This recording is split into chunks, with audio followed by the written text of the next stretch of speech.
let's just start out with telling us a little bit about your characters. I'll start with you, Sylvia. My character's name is Love, L-U-V, you write it, and she's Leander Wallace's right hand. In the movie, she'll do anything, the whole world for him. They have a very intense, complex relationship, I'd say. And I think, she's very much in search of her own identity, as, other characters in the film are as well. I play Joy.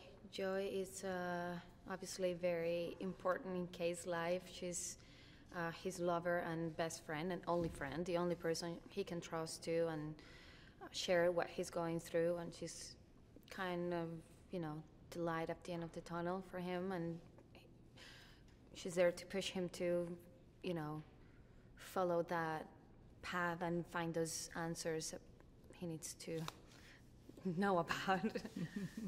My character's name is Mariette, and she comes into Kay's life and has sort of an intermittent relationship to him in the movie.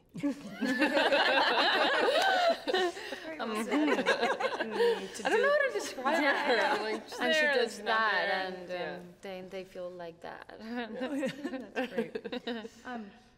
So, what attracted you to this role, and what was the most challenging part about creating this character? I'll start with you, Mackenzie. I mean, I was. We all sort of auditioned to be in the movie before we knew what characters we were going to be. So I was I love the original so much. It's one of my favorite movies, and I'm just considered Denis one of the greatest living filmmakers. So those two things alone were huge sort of magnets that brought me towards the project. And then once I got the part and I read the script, and it was so beautiful, and it was so doing the impossible thing of like rightfully submitting a companion piece to the original that was as beautiful and I feel should be made as much as the original. And I just wanted to be a part of this world and work with these people, and I loved the characters. She was so sort of sneaky, and I don't know, I thought about her as like a rat that had survived a nuclear winter. And a wet rat. Yeah, just like a wet rat that kept showing up. And there was no part of it that I wasn't sort of aching to be a part of. Sylvia?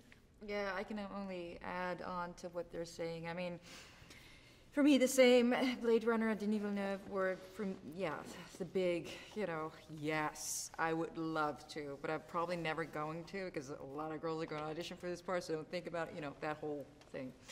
And actually, when I, got the part and read the script, I thought, my character Love has, I had the chance to be able to work with so many different elements, such a rich palette of vulnerability, strength, humor, satire.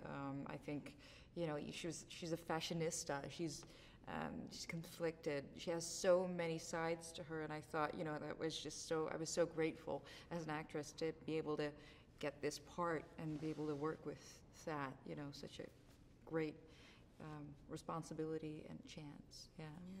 She was a kick-ass. Yeah.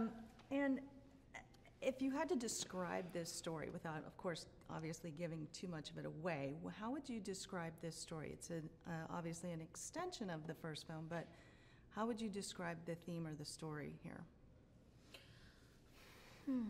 It's like a search for. Oh, you say. No, go ahead. It's all. I mean, it's a beautiful opera, but it's just a very simple sort of human story of somebody trying to find out where they came from, where they're going, why they're here, if they mean anything to anybody. It's really lovely, and the whole emotional journey is quite like intimate and small. It just takes place in this beautiful operatic universe. Mm-hmm. It's just these people trying to find their own identity and trying to connect with someone or something that gives sense to their existence. Yeah, I agree. I thought you said, it felt like an opera to me. Mm-hmm. Yeah, I think, these huge scenes and, you know, my heart started pounding in my throat, and then these small, intimate dialogues where you're almost next to Ryan. Or, you know. It's almost like this action thriller futuristic film, and the tempo of the movie, it's not being conditioned by this huge universe. It's like it keeps going the way it's supposed to be, like very real and very human and very, you know, intimate. You know, it's not rushed by the place we're living in. Given the, you know, the first film has obviously become very iconic and has held up over all of these years, do you feel that audiences will need to go back to that one in order to understand this one? Or does it stand on its own? It fully stands on its own. I think they should, because it's also a beautiful movie and it just deepens the experience. But it's not a sequel in the sense that there's a bunch of information that you won't understand if you don't watch the original. It's really a standalone piece. I mean, if you obviously watch the first one, then you know who these characters are. I mean, Rick Deckard in this case, and what happened 30 years ago. But it's a complete new stories, new characters in the film. Like, yeah, it's yeah. You don't need to see it to relate, and you know it is compelling, and you care about these characters, and yeah, for that I don't think you need to see anything. Right. Just connect To with me, this. I think Denis calls it a love letter to the original. So I think it's nice to see the original, but it's definitely a Denis Villeneuve film, I think, you know. And speaking of Denis, what did he bring to this project as a director? He's just such a, he has such a huge inner world. His inner world is so magical, and he has, I believe, you know, such a talent in communicating that world to his crew and his cast, and just creating this very safe environment where everybody feels that they can be vulnerable and just, you know, improvise and try things and come up with ideas.